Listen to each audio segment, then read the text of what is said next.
Salam değerli abituriyentlerim, her vaxtınız xeyir olsun. Ben bugündən sizinlə imtahan modelinizə uyğun olacaq 20 variant sınav imtahanının suallarını bir-bir izah edəcəm. Odur ki, başlayaq birinci qrup. Bəli, birinci qrup, birinci sınaqdan. Başladıq. Birinci sual deyir ki, sükunət vəziyyətindən hərəkətə başlayan velosipedçi düz xətli bərabər yeyinləşin hərəkət edərək 120 metr məsafə qət edir. Sərf olunan zamanın ikinci yarısında gedilən yolda hesablayın.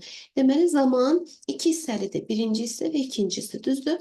Və bu sükunət vəziyyətindən hərəkətə başlayıb. Belə olan halda biz nə edirdik? Deyirdik ki, delta SN, yəni 50-ci saniyədə gedilən yol düsturu və 0,0 olduğuna görə onu yazmıram.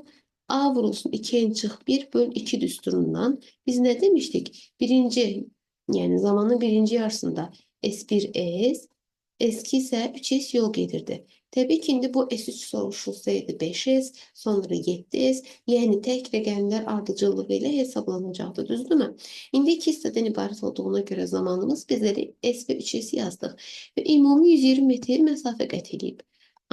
Onda cəmi olaraq 4S 120 metr məsafə qət edibsə, onda bir S'imiz olacaq 30 metr.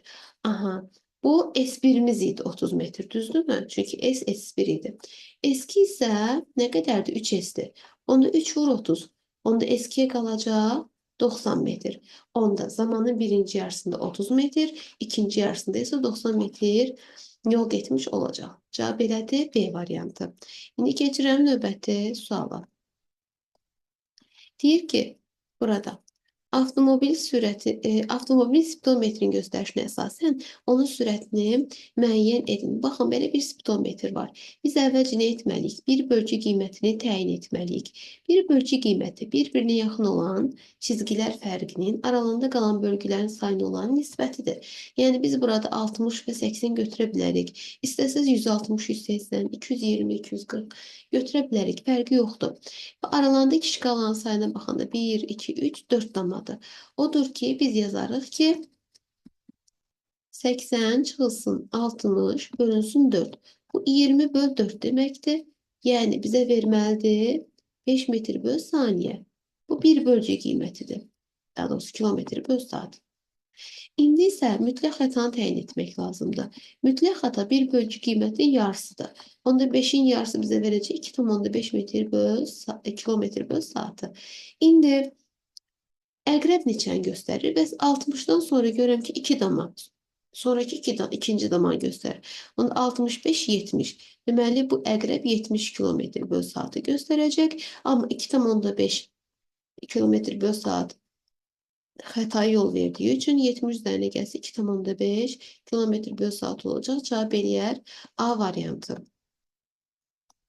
Üçüncü suala baxıram. Deyir ki, cisim düz xət üzrə A nöqtəsindən B-yə, sonra isə yarım çevrə üzrə hərəkət edərək C nöqtəsinə gəlib çatdı. Bütün yola 50 saniyə vaxt. Bütün yola 50 saniyə vaxt sərf edərsə, cismin bu yola və yer dəyişməyə görə orta sürətlərini hesablayın deyir. Əvvəlcə biz nə etməliyik? Yolu və yer dəyişməni təyin etməliyik ki, ondan sonra orta sürəti rahatlıqla təyin edə bilək. Baxın uşaqlar, orta sürət dedikdə o dəqiqə ağlınıza qarışıq düsturlar gəlməsin. Orta sürət S ümumi böl T ümumi deməkdir. Yəni yer dəyişməyə görə orta sürət desək, ümumi S yer dəyişməni ümumi zamana bölərik. Yola görə desək isə ümumi yolu ümumi zamana bölərik. Onda gələk birinci yola görə orta sürət. Yola görə orta sürəti təyin edən zaman ümumi yolu, baxaq, 300 metr A'dan B'yə qədər yol gedib, B'dən C'yə nə qədər yol gedib? Yarım çevrə boyunca. Onda gəlin əvvəlcə çevrənin uzunluğunu tapaq. Çevrənin uzunluğu 2 pi R'dir. Onda 2 pi'miz 3, R'imiz 50 metrdir. Bu bizə verərmi ki 6 vur 50, 300 metr. Və bizim bu BC hissəsindəki yolumuz çevrənin uzunluğunun yarısıdır da. Onu da eləyər, bu da 150 metr. Onda 300 metr belə getdi, 150 metr də burada. Yəni AB hissəsində 300, BC hissəsində isə 150. Ümumi olar 450 metr. Zamanımız isə zaten bizə 50 saniyə verib. Onu da yazacağım buradan 50 saniyə. 450'ni 50'ye böldükdə bizə verəcək 9 metr böl saniyə. İndi gəldim V2-ni hesablamağa. V2 bərabər olacaq. Yer dəyişmədir V2. Onda baxın, yer dəyişmə nə olmalıdır?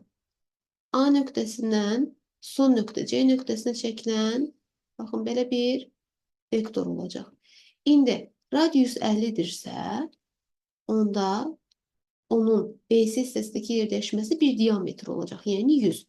400, 300 burada, 100 də burada. Oldu mu ümumi 400? Aha, zamanımız da ümumi 50-də. 400-ü 50-yə böldükdə bizə verməli 8 metr böl saniyə. Aha, onda V1 9 metr böl saniyə, V2 8 metr böl saniyə. Cavab eləyər D variantı. Sonra dördüncü suala keçid edirəm. Deyir ki, iki cisim başlanğıc zaman anında qarşı-qarşıya düz xətli bərabər sürətlə hərəkət etməyə başlayırlar. Görüşənə qədər birinci cisim nə qədər yol gedər? İndi baxın, biri 0 nöqtəsindən başlayır, biri 1200 nöqtəsindən başlayır. Gələ fərz eləyək ki, hər hansı bir nöqtədə görüşəcəklər. Görüşəcəkləri üçün aralarında heç bir məsafə olmayacaq. Odur ki, onların birlikdə qət etdiyi yollar onların başlanğıc halda olan koordinatlarının fərqidir. Onda deməli, əvvəlcə onlar arasındakı məsafə nə qədər olub? 120, daha doğrusu 1200 metr olmuş olub. Və bu sürətlər qarşı-qarşıyadır. Birinci cismin sürətini, ikinci cismin sürətinə nəzərən qiyməti dedikdə onları cəmləmək lazımdır. Odur ki, V1-2-ni hesablayan zaman V1 ilə V2-ni cəmləyirik. Onda 10 ilə 20'nin cəmi bizə verməlidir 30 metr böl saniyə. Onda zaman olaraq biz nə edəcəyik? Zaman təyin edək də görək neçə saniyə sonra onlar görüşəcəklər. Onda aradakı 1200 ümumi məsafəni 30 metr böl saniyə bölərik. Bu bizə verər 40 saniyə.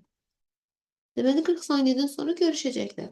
Yaxşı, birinci cisim nə qədər yol gedəcək? Bərabər sürətli olduğu üçün S bərabərdir. VT düsturundan istifadə edəcəm. Onun S1 bərabərdir V1T. Odur ki, 10 vurulsun 40 saniyə. Bu da bizə verər 400 metr. Onda cavab eləyər C variantı. Sonra keçirəm növbəti suala. Deyir ki, başlanğıc anda eyni nöqtədə olan 1 və 2 cisimlərinin sürət zaman qrafikləri verilib. Birinci cismin dayandığı anda cisimlər arasındakı məsafəni hesablayın. Və dayandığı an bu 15 saniyədir. Niyə görə? Çünki bu birinci cisimdir də, düzdür? Birinci cisim o zaman dayanar ki, sürəti sıfırlansın. Və hər zaman yadda saxlayın ki, iki qrafik arasında qalan fiqurun sahəsi onlar arasındakı məsafə ola bilər. İndi məsələ nədir? Diqqətlə baxın. Biz demişdik ki, iki qrafikin birinci dəfə bu toqquşan anda maksimum aralarındakı məsafə maksimum olur. Sonra isə bir-birinə yaxınlaşırlar. Hə, deməli, onda biz buradakı fiqurun sahəsini tapsaq, sonra buradakı fiqurun sahəsini tapsaq, bir-birindən çıxsaq, aralarındakı məsafəni təyin edə bilərik. Çünki uzaqlaşıblar bir-birlərindən, düzdürmü? Sonra başlayıblar yaxınlaşmağa. Ona görə də aralarındakı məsafəni hesablamaqdan ötürü biz bu yoldan istifadə edəcəyik. Odur ki, S bərabər olacaq S fiqur 1 minus S fiqur 2. İndi S fiqur 1'imiz nədir? Görürəm ki, burada belə bir üçbucaq var. Bu üçbucağın sahəsinə baxmalıyım. Hündürlüyü 10 ilə 20 aralığıdır. Bizə verəcək 10. Alt oturacağı isə 0 ilə 10 aralığıdır. Bizə verəcək 10. Odur ki, birinci fiqurda deyəcək ki, 2'də 1 AH düsturumuz. İkinci fiqurda isə 2'də 1. Bax, fikir verin, burada düzbucaqlı üçbucaqdır. Ona görə də 2'də 1 AB yazırıq buradan. Aha, onda 2'də 1 A məsafə 10 eləyəcək. Başımızda 10'dur. Minus 2'də 1 A normaldır. Burada 0 ile 10 aralığı 10'dur. B'miz isə 10 ilə 15 aralığı 5'dir. 10 vur 5. Nəticədə S bərabər olacaq. 100'ün yarısı 50. 50'nin yarısı isə 5 vurun 50'dir. Yarısı isə 25. 50'dən 25 çıxdıqda bizə verməlidir elə 25 metri. Cavab eləyər A variantı. 6-cı suala gəlirəm. Euler-Venn diaqramıdır. Baxaq.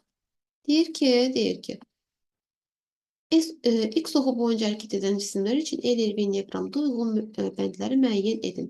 Baxın, o X oxun əksinə parabolikdir, yeyinləşir. Bu isə düz xəttdir. X oxun əksinə bərabər sürətli hərəkətdir.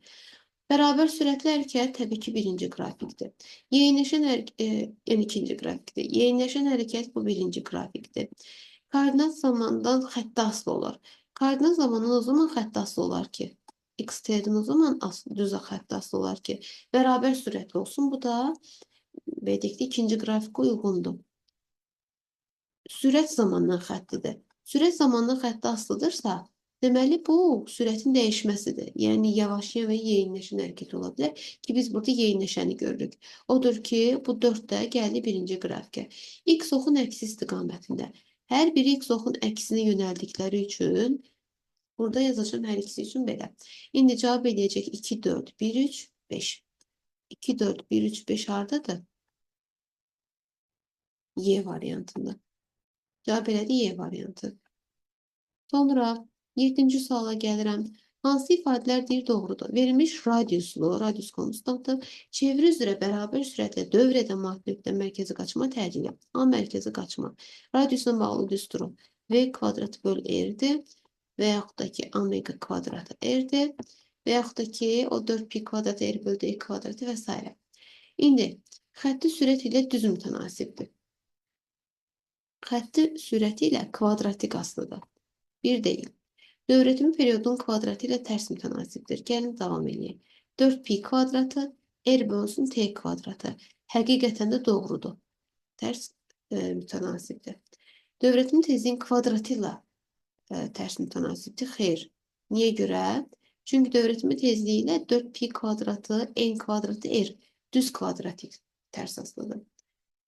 Bucaq sürətin kvadratı düz mütənasibdir və omega kvadratı. Bəli, doğrudur. Cavab eləyir 2, 4, B variantı. Sonra 8-ci sual. Nə deyir burada?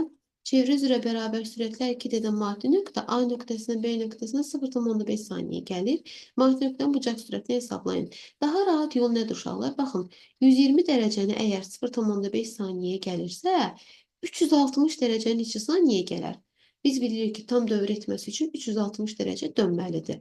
Və onda 120 dərəcədə 0,5-dirsə, 360 dərəcə 120 dərəcənin 3 qatıdır. Onda periodumuz olacaq 3 vurulsun 0,5 saniyə. Yəni 1,5 saniyə. Omega bucaq sürətinin düsturu isə 2pi bölünsün periyod T'dir. 2pi'miz 2 vur 3 6'dır. T'miz isə 1,5'dir. Bu isə bizə verəcək 4 radyan bölü saniyə. Cavab eləyər Y variantı. 8-ci sual belədir. 9-cu sual. Deyir ki, eyni qüvvənin təsiri ilə düz xətlər hərəkət edən 1 və 2 cisimlərin sürətinin proyeksiyasının zamanlı qrafikləri verilib. Cisimlərin kütlələrinin nisbətini hesablayın. Eyni qüvvənin təsiridir. Onda biz nə deyəcək?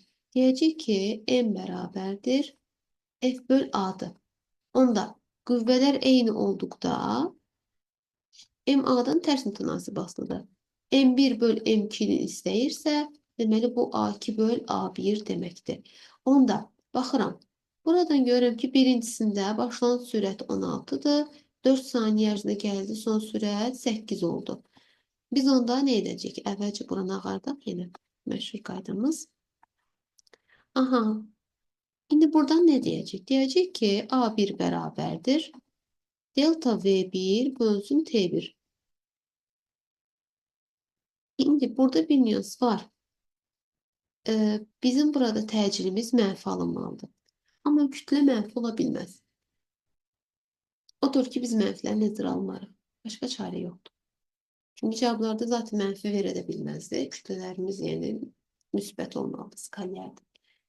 Və burada da proyeksiya deyir. Yəni, təcillərin modullarını vurgulasaydı daha məntiqli olardı, amma hər ehtimalda. Deyəcək ki, 8 çıxılsın 16 bölünsün zamanı 4'dür. Bu bizə verəcək mənfi 8 böl 4, elədir mənfi 2. İndi modul olaraq 2 götürərik. Mənfi 2 metr böl saniyə kvadratı. A2 üçün hesablasam, bu da delta V2 bölünsün T2'dir. Aha. Delta V2 isə baxın 0'dan başladı, 4'e kimi gəldi, 4 saniyə. Onda 4 minus 0 böl 4, bu da 4 böl 4 bizə verməlidir 1 metr böl saniyəni. kvadratı daha doğrusu. Metr bölü saniye kvadratı.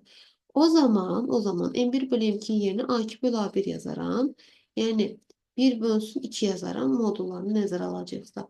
Bu da bize verer ne? 1 bölü 2 S variantını. Daha sonra 10-cu suala gəlirəm.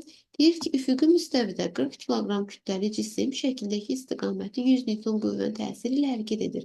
Cismə təsir edən reaksiya qüvvəsini hesablayın. Baxın, uşaqlar, hər dəfəsində qeyd edirik ki, qüvvə əgər X və ya Y oxu üzrə X və Y oxu üzrə yönəlməyibsə, biz onları X və Y oxu üzrə proyeksiyalara ayırmalıyıq. Onda, baxın, bu olacaq onun X oxu üzrə proyeksiyası, bu isə olacaq onun Y oxu üzrə proyeksiyası. Və dayağın reaksiya qüvvəsini qeyd edir. Biz bilirik ki, mərkəzdən aşağı doğru mg ağırlıq qüvvəsi var. Dayağın reaksiya qüvvəsi dayaqdan cismə tərəf yönəlir. Odur ki, nə edəcək? Baxın, bura mg ağırlıq qüvvəsidir. Bura dayağın reaksiya qüvvəsi. İndi bura fx olacaq. Hansı ki fx nədir? F kosinüs alfadır. Biçik olanda kosinüs alfa deyirdik. Bu yuxarıdakı isə f sinüs alfadır. Aha, bizdən reaksiya qüvvəsini istəyir. Və bu cisim üfüqi istiqamətdə hərəkət edir. Deməli, şaquli istiqamətdə hərəkət etmir. Odur ki, mg aşağıya doğru bərabər olmalıdır. N reaksiya qüvvəsi ilə F sinüs alfanın cəminə. Niyə görə? Çünki onlar ikisi yuxarı yönəlib. Reaksiya qüvvəsini tapmaq istəsək, mg'dən F sinüs alfanı çıxarıq. Odur ki, M bərabər olar. Mg nə qədərdir? 40 kiloqramı J ona vurduqda 400. Çıxılsın F sinüs alfa. F özü 100 Newtondur. Sinus alfanı bizə nə qədər verib? 0,8. Aha, gəlin onda bunu biraz sürüşdürək. 0,8. Bu o deməkdir ki, 400 çıxılsın 80 bizə verəcək 320. 320 isə D variantındadır. Sonra 11. Üfüqə hamar səthli yüklə birlikdə kütlələri 3 və 1 kiloqram olan arabacıqlar sıxılmış və sapla bağlanmış yaya birləşdirilir. Sapı kəsdikdə arabacıqlara təsir edən qüvvələr və aldıqları təcrübələr arasındakı münasibəti hesablayın. Gəlin uşaqlar belə danışaq da. Bizə nə deyir əvvəlcədən? Deyir ki, arabacıqlar sıxılmış sapla yay birləşdiriliblər. Sapı kəsdikdə arabacıqlara təsir edən qüvvələr. Baxın, bunlar əvvəlcə sıxılıblar, düzdürmü? Və müəyyən də kütlələri var. M1 və M2 kütlələri var. Bunlar bədikdə sapı kəsdikdən sonra əks istiqamətdə hərəkət edəcəklər. Yəni qarşılıqlı təsirdə olacaqlar. Qarşılıqlı təsirdədirlərsə, Newtonun 3-cü qanuna əsasən onlar qiymətcə bir-birlərinə bərabər olmalıdırlar. Onda F1 bərabər olacaq modulca, F2 qiymətcə bərabər, istiqamətcə isə əks olacaqlar. Odur ki, M1 A1 bərabər olmalıdır, M2 A2. Odur ki, M-lərlə A-lar tərs mütənasib asılıdır. A1-i A2-yə bölmək bizə verir M2 bölü M1. Aha, odur ki, M2 nə qədərdir? 1-dir, M1 isə 3-dür. Aha, onda belə gəlmir yazaq da. A2 bərabər olar 3A1. Niyə? Çünki A1-i 3-ə vuraraq, A2-ni 1-ə vuraraq. Bu da, bəli, Y variantına uyğun cavabdır.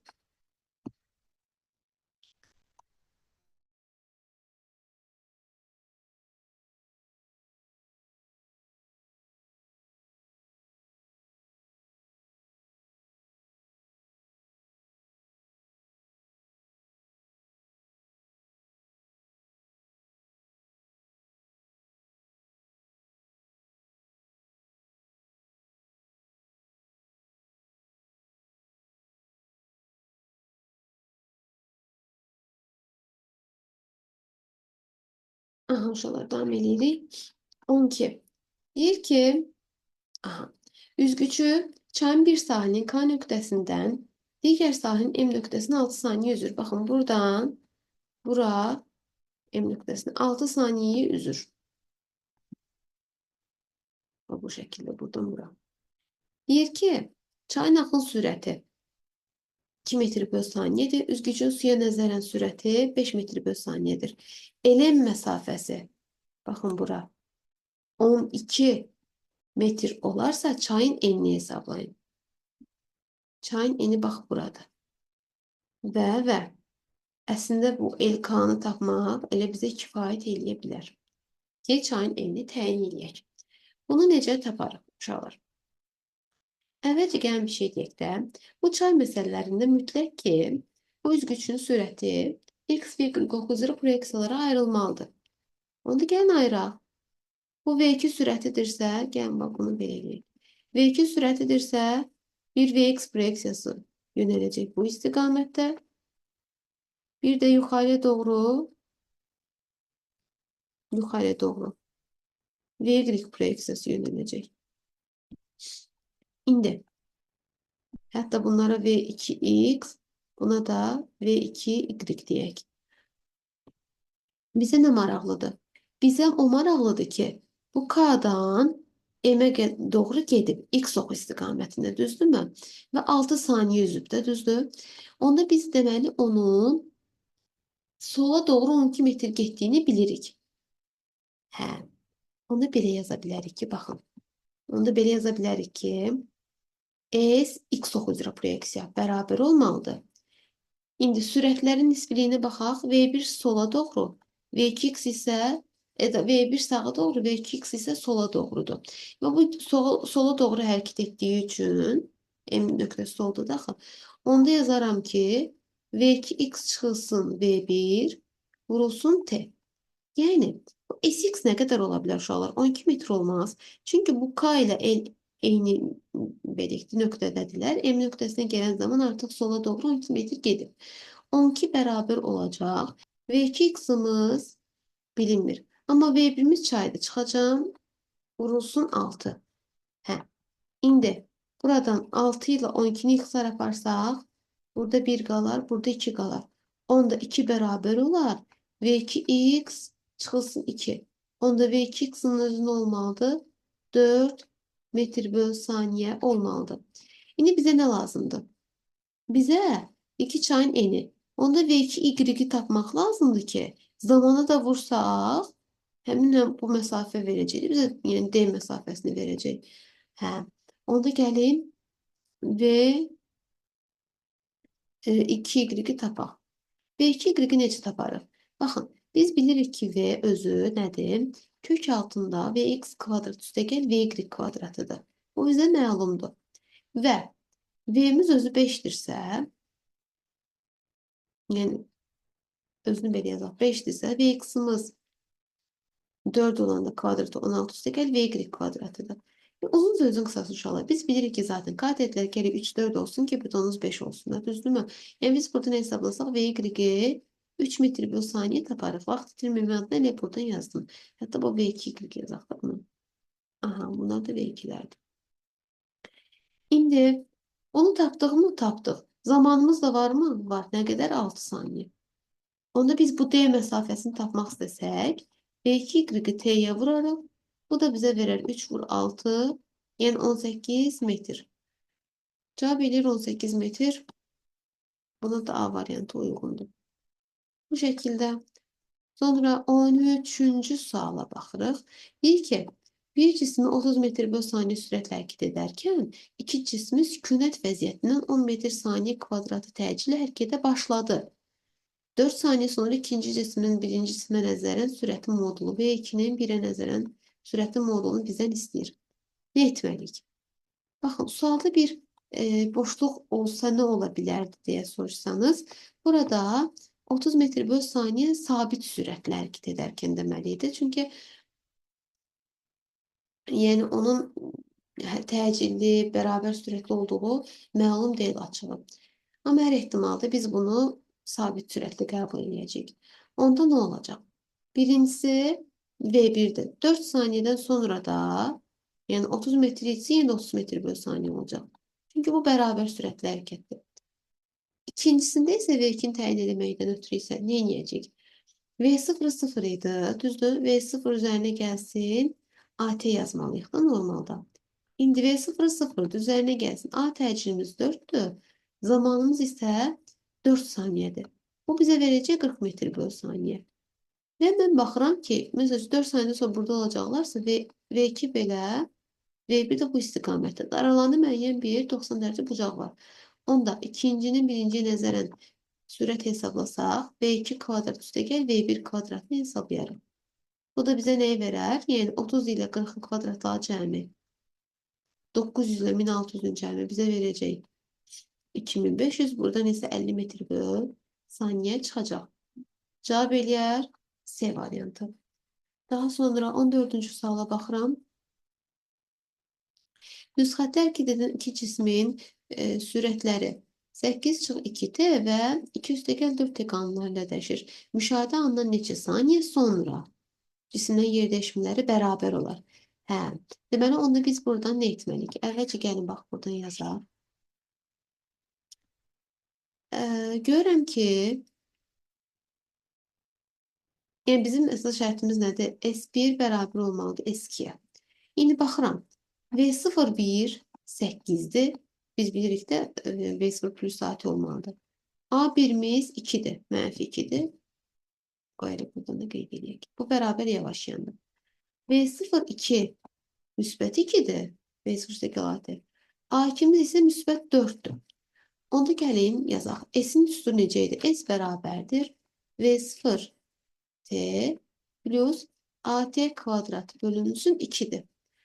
Onda S1 için yazacağım ki V0 1t üzerine gelsin. A1t kvadratı bölü 2 beraber olmalıdır. V0 2t üzerine gelsin. A2t kvadrat bölü 2. V0 1 8'dir. 8t. A1'imiz mənfi 2'dir. Çıxılsın 2 vurulsun t kvadratı bölü 2. Beraberdir. V0 2 2'dir. T'ye vurdum. Üzerine gelsin. A2 4'tür. T kvadrat bölü 2 olmuş olacak. Onda biz ne edecek? T'leri bir tərəfə, T kvadratlarını bir tərəfə. 2T 8T'nin yanına gəlmə çıxılır, eləyir 6T bərabərdir. Bu da digər tərəfə keçdikdə isə eləyəcək 3T'nin kvadratı. Çünki bura 2 eləyir, burada 1 eləyir, cəmi eləyəcək 3. İndi bu T ile bu T kvadratından biri xısar gedir və T'ni buradan tapsam 6 bölü 3 eləyər 2 saniyə. Bəs bizdə nə istəyirdi? 2 saniyəni istəyirdi bizdən. Cavab eləyər A variantı.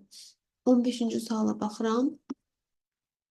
Deyir ki, O nöqtəsi ətrafında fırladılan çubuğun üzərindəki A və B nöqtələri üçün hansı fizik qiymətinin qiymətləri bərabərdir? Mərkəzindən keçən ox ətrafına fırlanan disklərdir. Demişdik ki, sürət, təcil, yol, radiusa görə düzaslı dəyişir.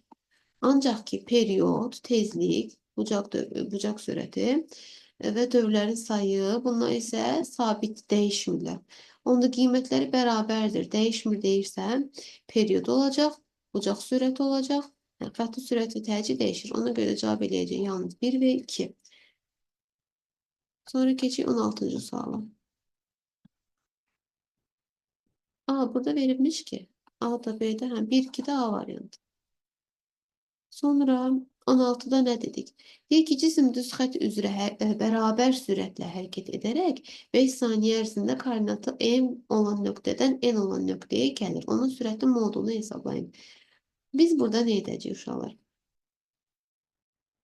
Deyəcək ki, əvvəlcə yerimizi açaq. Rahat görə bilməkdən ötürü. Nə olacaq burada əsas məsələ? Bərabər sürətlə hərəkət eləyir, 5 saniyə sonra koordinatlarını verib. Yəni bu o deməkdir ki, cisim bir nöqtədən başqa bir nöqtəyə belə gəldi. Məsələn deyirəm, indi özümüzdə yazdıq. Və bura M nöqtəsi 60-30'dur. Burada isə N nöqtəsi 20-60'dır.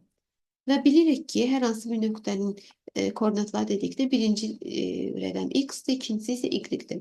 Bura başlanğıc anı olduğuna görə bura x0 olacaq, bu y0. Son nöqtə olduğuna görə bu x, bu isə y olmalıdır. İndi vx-i və vy-ləri ayrı-ayrılıqda tapaq. Vx nəyə bərabər idi? Koordinatlar fərqi böl zaman. X minus x0 böl t. X 20'dir, x0 60'dır, zamanımız isə 5'dir. Bu bizə verəcək mənfi 40 böl 5, yəni mənfi 8 metr böl saniyə. İndi gəlirəm və y hesablamağa. Bu da y minus y0 böl t'dir. Bu da koordinatlar fərqi böl zamandır. İndi 60'dan 30'u çıxacam və zamanı 5'ə böləcəm. 30'u 5'e böldükdə müsbət 6 metr böl saniyə eləyir. Amma bizi sürətin modulunu deyir. Hər zaman yadda saxlayırıq ki, sürətin modulu dedikdə onun x və y proyeksiyalarının kvadratları cəmi olur kök altında. Onda -8'in kvadratı 64 üzərinə gəlsin, 6'ın kvadratı 36. Cəmi 100 eləyir, kök altından da 10 metr böl saniyə çıxır. Cavab eləyəcək D variantı. 17. Kütləsi 40 kiloqram olan cismə təsir edən qüvvələrin əvəziyyətinin proyeksiya nasıl qrafiki verilib. 5 saniyə ilə 15 saniyə arasında keçən müddətdə cismin sürət dəyişməsi modulunu hesablayın. Baxın, 5 saniyə ilə 15 saniyə aralığında deyir ha bizə. Biz nə bilirik? Bilirik ki, qüvvə impulsu delta P-dir. Həmçinin bu sürət impuls dəyişməsidir. Bu da F delta T ilə hesablanır. Bunun qiymətini tapsan, F'imiz sabitdir 200, delta T'miz isə 5 ilə 15 aralığı 10'dur. Hə. Onda delta P bərabər olacaq 2000. Digər tərəfdən delta P bizə nəyi verməlidir? Delta V vurulsun M-i verməlidir. Axı impuls dəyişməsi, həmçinin sürət dəyişməsi ilə kütlənin asilidir. İndi biz deyəcəyik ki, delta V-ni bilmirik. Amma M-i bilirik ki, neçədir? 40 kiloqramdır. Onda delta P-ni M-ə bölərik. Bu olar ki, 2000 böl 40. Bu da bizə neçə verə bilər uşaqlar? 50'ni verər səhvlənməmizə, bəli. 50 metr böl saniyə olmuş olar. Cavablardan 50 metr böl saniyə hansıdır? Y variantıdır. Onda cavab eləyəcək Y variantı. Sonra gəlirəm neçənci suala? 18-ci suala. Newton vur saniyə böl kiloqram vur metr. Newton açsam kiloqram vur metr böl saniyə kvadratıdır. Burada da saniyə var. Burada da kiloqram vur metr var. Aha. Biz nə etməliyik? Bu kiloqram ixtisar getdi. Bu metrdən bu metri ixtisar getdi. Saniyə ilə bu kvadratdan 1 getdi. Qaldı 1 böl saniyə. Bu isə bizə fırlanma tezliyinin qiymətini verir. Gəlirəm 19-cu suala. Deyir ki, çevre üzrə bərabər sürətlə dövr edən cismin periodu 8 saniyədir. A nöqtəsini keçdikdən 12 saniyə sonra cismin sürətini və təcrin istiqamətini təyin edin. Bax, gəlin çevrəni 4 yerə bölək. Çünki 8 4 yerə bölünür. Və hər birisi onda nə qədər düşəcək? 2 saniyə, 2 saniyə, 2 saniyə düşəcək. Onda 8 saniyə gəldi A nöqtəsinə belə çatdı. Yəni gəldi dövr elədi. İndi ikinci dəfə gələndə 8 saniyə tamamlandı da. Onda burada gəldi 10 saniyə. Burada gələcək 12 saniyə. Deməli gəldi bu nöqtədə dayandı. Və hərəkət istiqaməti saat əqrəbinin əksinədir də gördük bunu. Yuxarıya doğru sürəti verib. Sürət onda toxuna istiqaməti yönəldiyinə görə aşağı, təcil isə mərkəzi doğru yönəldiyinə görə sağa olacaq. Sürət aşağı, təcil sağa, buna da uyğundur B variantı. Sonra gəlirəm 20-ci suala. Sürtünməsi nəzərə alınmayan sistemdəki yüklər 30 Newton qüvvənin təsiri ilə tarazlıqdadır. F qüvvəsi təsir etməsə yüklərin aldıqları təcili hesablayın. Tarazlıqdadırlarsa, onda deməli, buradan M2J aşağıya doğru təsir göstərir. Buradan M1J aşağıya doğru təsir göstərir. Bir də F-i var. Odur ki, buradan M1J ilə F-in cəmi sən demə M2J-yə bərabər olmalıymış. Aha, onda deməli nə edəcək? M1J nə qədərdir? Onu bilmirikdi. Gəl M1J-ni təyin edək. M1J-miz də 10'dur. Üzərinə gəlsin. F qüvvəmiz 30'dur. M2J-ni hesablasaq, bu da 4 vur 10, 40'dır. Onda M1 vur 10 bizə 30, yəni 40 çıx 30, onu verəcəksə, M1 də olacaq 1 kiloqram. Bunu tapdıq 1 kiloqram M1. İndi A təcilini hesaplayan zaman nə demişdik? Demişdik ki, M2 minus M1 bölünsün M1 plus M2 olmalıdır. Vurulsun J. Onda A bərabər olmalıdır. M2 4 kiloqram. 4 minus 1 bölünsün 4 plus 1 vurulsun 10. Yəni bu o deməkdir ki 30 böl 5 bizə verəcək 6 metr böl saniyə kvadratı. Cavab elədi A variantı. Sonra 21-ci sual. Çevrə üzrə bərabər sürətlə dövr edən maddi nöqtə üçün hansı disk əməliyyatlar zamanının asılıdır? Aha. Zamanla nasıl olan kəmiyyətdə? Dövr etmə tezliyi sabitdir, aslı deyil. Dönmə bucağı fi zamandan asılıdır. Çünki baxın, fi bərabərdir, hətta delta fi də deyə bilərik buna. Omega vurulsun t'dir, düzdürmü? Omega sabit olanda delta fi t'dən düz mütənasib asılı olur. 2 doğrudur. Getdiyi yol. Getdiyi yol, bəli, zamanın asılıdır, doğrudur. S bərabərdir VT-də.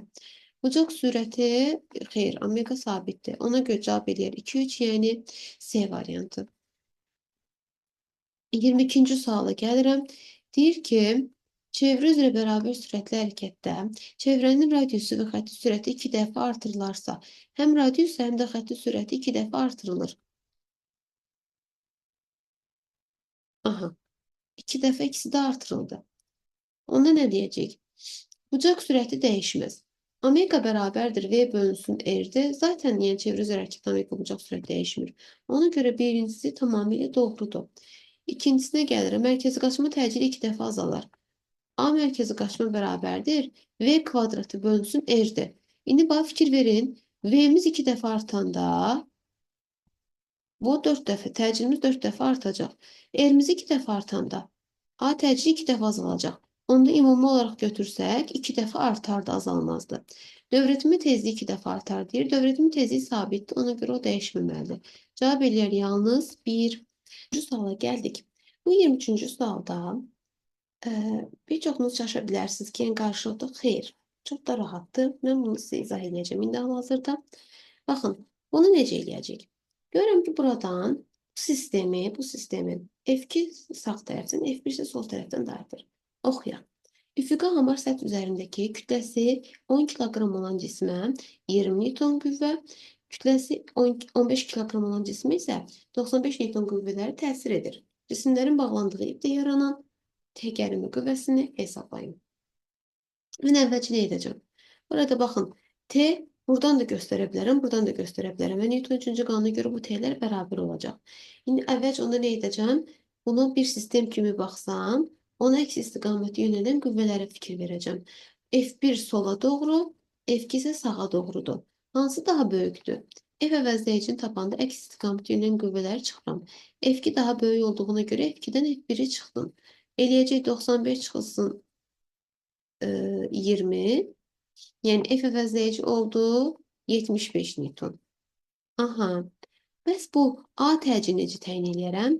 F əvəzləyici bölünsün M sistemdir. Düzdürmü? Biz bu ikisini birlikdə sistem kimi baxdıq axı. F əvəzləyicimiz 75 Newtondur. M kütləmiz isə 10 ilə 15-in cəmidir. Onda bu bizə nə verəcək? 75 bölünsün 25. A təcilimiz onda olacaq 3 metr bölü saniyənin kvadratı. Bunu burada belə qeyd elədik. İndi gəlirik nəyə? İndi gəlirəm bu T'ləri hesablamağa. Mən sizin üçün hər iki istiqamətdə hesablayacağım. Amma ki, siz indi birini hesablasınız kifayət edir. Məsələn, fərz eləyək ki, indi bu nə dedik? Dedik ki, buradan A təcili sağa doğrudur. Aha. Onda M1 üçün hesablayası olsam, görürəm ki, T kərimi var, burada belə yaranacaqdır. Düzdür? Onda deyəcəm ki, M1A bərabər olmalıdır. T çıxılsın F1. Hə. M1'imiz 10'dur. A təcilimiz 3'dür. 10 vurulsun 3 bərabərdir. T'ni bilmirəm, amma F1'imizin 20 olduğunu bilirəm. Onda T bərabər olacaq 30 üstə gəl 20, yəni 50 Newton. Ya da ikinci halda bu sistemə baxacağım. M2'yə baxacağım. Onda da deyəcəm ki, bu da dartılırsa, gəlmə və geriyə doğru dartılacaq da. Onda deyəcək ki, M2A bərabərdir. F2 çıxılsın T. Hə. İndi mən buradan M2'miz 15'ti. 15'i 3'e vuracağım. Bərabərdir. F2 95'dir. T'ni de oradan çıxacağım. Bu eləyir 45 bərabərdir. 95 çıxılsın T. İndi T'ni tapsaq 95'dən 45'i çıxarıb bu da bizə verər 50 Newton.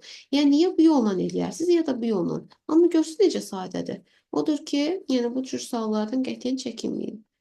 Sonra 24-cü suala baxıram. Maddi nöqtə radiusu 40 sm olan çevrə üzrə bərabər sürətlə dövr edir. Bucaq sürəti 0,5 radyan bölü saniyə olarsa, 16 saniyə ərzindəki yer dəyişməsi neçə metrdir? Deməli, radiusumuz nə qədərdir? Yenə də buranı ağardaq.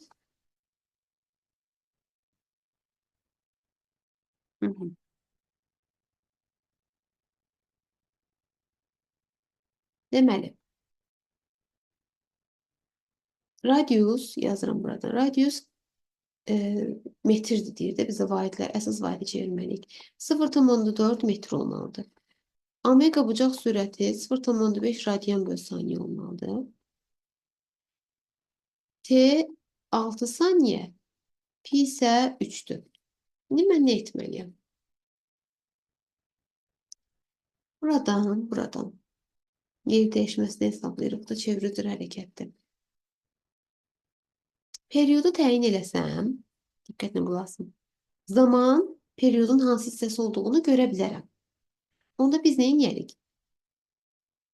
Deyərik ki, omega düsturu nədir?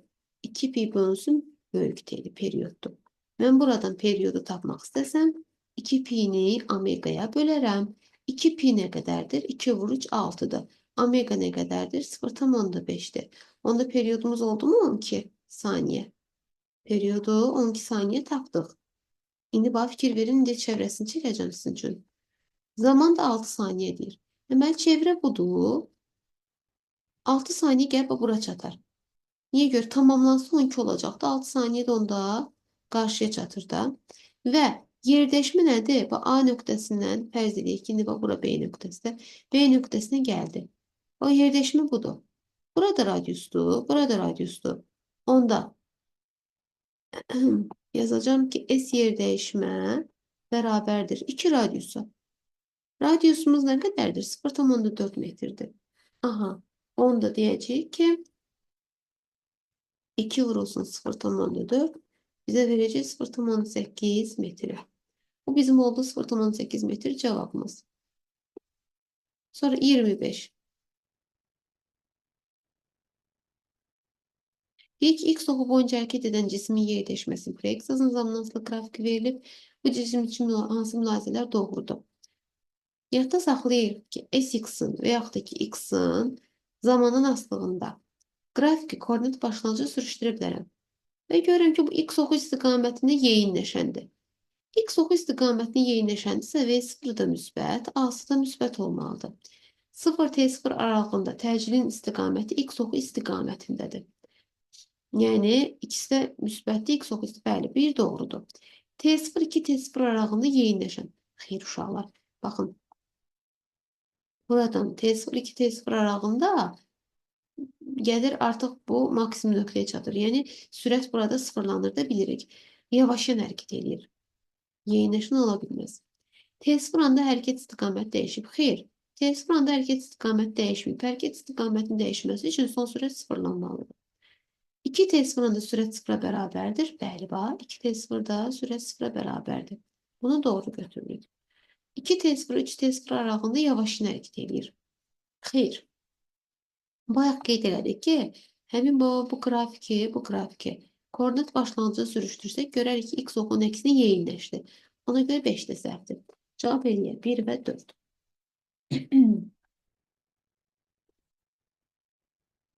Burada yenə də ağardırıq. Deyir ki, buradan radiuslar R1, R3'ə bərabərdir. Bunu R kimi qəbul edirik. R2 2R olan disklər şəkildə kimi əlaqələndirilərək hərəkət etdirilir. Disklərin kənar nöqtələrin periodlarının nisbətini müəyyən edin. Baxın, birinci ilə ikinci nədir? Bir-birinin içindədir. Mərkəzinə keçən ox ətrafına fırlanan disklərdir. Və belə olan halda period bərabər olmalıdır. Yəni T1 T2'yə bərabər olmalıdır. Və ikinci ilə üçüncü qayışlı ötürmədir. Qayışlı ötürmədə isə demişdik ki, xətti sürətlər bərabər olur və radius yalnız periodla düz asılı olur. Qalanlardan tərs asılıdır. Odur ki, buradan R3 R2'dən 2 dəfə kiçikdirsə, T3 də T2'dən 2 dəfə kiçikdir. T1 və T2'yə mən bir T desəm, fikir verin, T3'ü nə deyəcəm? T bölü 2 deyəcəm. Aha, indi məndən T1 bölü T3 istəyir. T1'ə bir T demişdim, T3'ə isə T bölü 2 deyirəm. Aha, odur ki, burada T'lər ixtisar gedəndə məxrəci yuxarıya qalxır, olacaq 2. Onda cavab bizə verməlidir nə? 2. Deməli, Uyğunluğu müəyyən edin deyir. X oxu boyunca hərəkət edən cismə təsir edən qüvvələrin əvəzləyicisi. Sürətin istiqamətin sürətin əksi nədir? Hə, uyğunluq müəyyən edici. Qüvvələrin əvəzləyicisindən danışır. Sürət istiqamətli olması nə deməkdir? Bərabər yeyinləşən hərəkət olması deməkdir. Düzdür? Və buradan x oxu boyunca deyir ha, uşaqlar. Diqqətli olaq. X oxu boyunca deyirsə, yəni V0 müsbət olmalıdır. Hə, bərabər yeyinləşəndir sürət istiqamətində. Odur ki, bura A uyğun gəlir, bərabər yeyinləşəndir. Həmçinin Y də uyğun gəlir, bu da bərabər yeyinləşəndir. ST-dən parabolik asılıdır. Onda birincisindən uyğun olacaq. Hardan yazaq? Buradan yazaq. A və Y uyğun oldu. İkincisi, sürətin əksi istiqamətindədir. Onda gərək yavaşın hərəkət edəsin. Yavaşın hərəkət isə bura uyğundur. Yavaşır, T yaxınlaşır. 2S uyğundur. Sıfıra bərabərdir. Əvəzləyici qüvvə sıfıra bərabərsə, bu bərabər sürətli hərəkətdir. Onda baxın, sürət sabit olar ya da ST-dən düz mütənasib asılı olar. 3-də də B və D olmalıdır. Gəlirəm. Nəyə gəlirəm? Hə. Bu istiyorsi tipli suallara. Deyir ki, cisim sükunət halında sabit qüvvənin təsiri ilə hərəkətə başlayır. Cisim hər saniyədə getdiyi yolların nisbəti nə üçün tək ədədlər nisbəti şəklində olur? Çox gözəl sualdır. Bayaq əslində bundan danışdıq. Cisim birinci sualıydı. Bu niyə görə belədir uşaqlar? Sükunət vəziyyətinin hərəkətə başlayırsa, qeyd edirik ki, başlanan sürət sıfıra bərabərdir. Daha sonra sabit qüvvənin təsiri deyirsə, deməli, bərabər təcili hərəkətdir. A konstantdır. İndi hər saniyədə getdiyi yollar. Biz bilirik ki, n-ci saniyədə gedilən yol düsturu delta S-ən bərabərdir. A vurulsun 2n, çıxılsın 1 bölünsün 2-dir. Onda hər saniyə üçün deyəndə delta S1 desəm, olacaq A vurulsun 2 vur 1 minus 1 böl 2. Bu bizə verəcək A böl 2-ni. Mən bunu bir S kimi qəbul etmək istəyirəm. Onda delta S2 nə olmalıdır? A vurulsun 2 vur 2 çıx 1 böl 2. Onda olacaq 4 çıx 1, 3. 3A böl 2. Onda bu olacaq bizim üçün 3S. Delta S3'e hesablamaq istəyirəm. Onda olacaq A vurulsun 2 vur 3 çıx 1 böl 2. 2 vur 3 6'dır, 1 çıxanda 5. Eləyəcək 5A böl 2. Bu da eləyəcək 5S.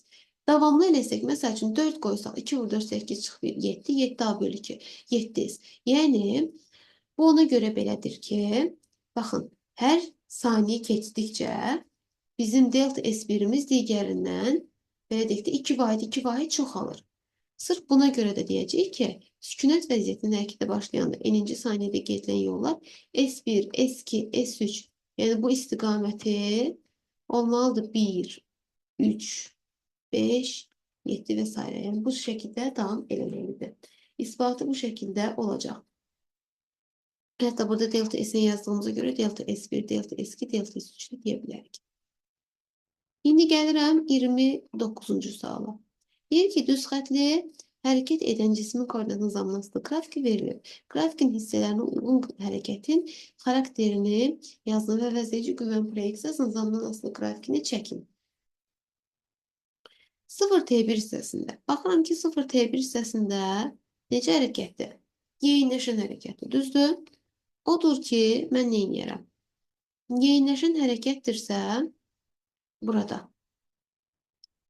X oxu istiqamətindədirsə, İstəyirsiniz, bax, bunu belə yazarsınız da, 0T1 aralığında X oxu istiqamətindədir. Odur ki, V0 müsbət, yeyinləşən olduğuna görə A da müsbət. A müsbətsə F də müsbət olacaq və bərabər təcili olduğu üçün, A konstant olduğu üçün F də konstant olmalıdır. Onda müsbətdən konstant olacaq. Yəni, sırf birinci hissəsi. Bax, buradan belə göstərdim. Əslində gərək bunu yoxdur, buradan belə göstəririk. Sonra ikinci hissəyə gəlirəm. İkinci hissədə mən nahaq buranı ağartmadım. Gərək ağardım. İndi burada 0T2 aralığına baxıram. 0T2, daha doğrusu üzrüsən T1, T2 aralığına yuxarıda yazaq. T1, T2 aralığına baxıram. Belə olan halda görürəm ki, X T'dən düz mütənasib asılıdır. Düz mütənasib asılıdırsa, Bu düz xətli bərabər sürətli hərəkətdir. Belə olan halda təcil sıfıra bərabər olur. Onda F qüvvəsi də sıfırdır. İstəsəniz belə yaza bilərsiniz ki, A sürət dəyişməsinin zamanı olan nisbətidir. Sürət dəyişməsi sıfır olduğu üçün təcil də sıfırdır. Qüvvədəki F bərabərdir M olduğuna görə A sıfır olanda qüvvə də sıfır olmuş olur. Ona görə də ikinci halda bu hissəsini T2, T3 hissəsini və burasını sıfır götürürəm. İndi gəlirəm T2, T3 aralığına. T1, T2 isə sıfır oldu çünki. İndi gəlirəm T2, T3 aralığına. T2, T3 aralığında isə görürəm ki, X oxu istiqamətində yavaşayandır. Deməli, onda deyəcəm ki, X oxu istiqamətində yavaşayansa V0 müsbətdir. Amma yavaşan olduğuna görə A'sı mənfi, onda F'i də mənfidir. Yenə də sabit olacaq, amma mənfidir. Ona görə də belə olacaq qrafikimiz. Bunu gərək aşağıya kimi çəkərdilər. Yox. Aha. Onda birincisi qüvvə müsbətdən sabit, ikincisi sıfır, üçüncüsü isə mənfidən sabit. Yəni bu dediklərimiz var, bunlar zaten burada verilmiş, mən fikir vermədim. Bu dediklərimizi burada da qısa konkret yazıb, sonra bir qıraqdan da sözlərlə də qeyd edə bilərsiniz. Daha sonra bayaq qeyd elədiklərimizi burada yaza bilərsiniz. 30 və sonuncu sualımızda nə deyir burada bizə? Deyir ki, saatın saniyə və dəqiqə qrəbinin təcillərinin nisbəti 4500-dür. Saniyə qrəbinin uzunluğu 15 cm olarsa, dəqiqə qrəbinin uzunluğunu hesablayın. Bir mənalı qəbul edirik ki, saat və saniyə qrəbi fərqi yoxdur. Bu əqrəb dedikdə çevrənin radiusu başa düşülür. Odur ki, bizə nəyi verib? Saniyə qrəbinin radiusunu verib, yəni 15 cm. Bunu buradan qeyd edelim. Sonra bir mənalı olaraq yadda saxlayırıq ki, bu cür misallarda, məsələlərdə saniyə qrəbin, dəqiqə qrəbin olan nisbətin təcilləri, sürətləri və s. bu kimi misallarda mütləqdir ki, saniyə qrəbinin periodunu və dəqiqə qrəbinin periodunu yazaq. Saniyə qrəbin periodu 1 dəqiqədir. Dəqiqə qrəbin periodu isə 60 dəqiqədir. Mən ona görə 1 saat, nə bilim 60 saniyə say demədim ki, hər ikisi eyni vahid olmalıdır. Dəqiqə. Və ən sadəsini götürmək vacibdir. Və biz nə bilirik? A bərabərdir 4 pi kvadratı, R bölünsün T kvadratı. Və mən buradan görürəm ki, A R böl T kvadratından asılıdır. Yəni R'dən düz T kvadratından tərs asılı. Onda qeyd edəcəm ki, buradan A saniye böl A dəqiqə bərabər olmalıdır. R böl T değil mi T kvadratı? R saniye böl T saniye kvadratı. A dəqiqə üçün yazacağım ki, R dəqiqə böl R dəqiqə kvadratı, T dəqiqə kvadratı artıq yuxarıya qalxdı. Həm də ki, deyə bilərsiniz ki, R-lərlə düz asılıdırsa R saniye böl R dəqiqə, T'lərdən tərs kvadratik asılıdırsa A saniye böl A dəqiqə olduğu üçün tərsində T dəqiqə kvadratı böl T saniye kvadratı olar. Hər ehtimalda doğrudur. Yine bu nisbəti bizə 4500 verib. Yazıram 4500 bərabərdir. R saniyə 15'dir. T dəqiqə 60'dırsa kvadratı 3600 olacaq. Bölünsün. T saniyə kvadratı 1'in kvadratı 1'dir. R dəqiqə. Bizdən baxın bu R dəqiqəni istəyir. Bizdən bu R dəqiqəni istəyir. Onda nə edərəm? Bu 2 dənə sıfırı ixtisar apararam 3600'ün sıfırları ilə. 45 il 15 ixtisar apararam burada qalar 3. 3 ilə də 36 x yaparsam 12 qalar. Onda R dəqiqəyə bərabər olar 12 santimetr. Yəni siz bunu istədiyiniz kimi hesablaya bilərsiniz, amma cavab yəni bu şəkildə olacaq. Belə uşaqlar, ümid edirəm ki, bu sınavda olan bütün suallar hər birisi də tam aydın oldu. Qaranlıq nə sual qalsa, təbii ki, bunu mənə dərs zamanında soruşa bilərsiniz, rəylərdə də yaza bilərsiniz. Həmçinin bu kimi videolar sizin üçün faydalıdırsa və ardının gəlməyini istəyirsinizsə, rəylərdə bunu bildirməklə, bəyənməklə və dostlarınızla bölüşməklə mənə də bildirmiş olarsınız. İzlədiyiniz üçün təşəkkür edirəm. Gələn dərs sınavlarında, test sınavlarında görüşmək ümidilə özünüzə yaxşı baxın. Hələlik.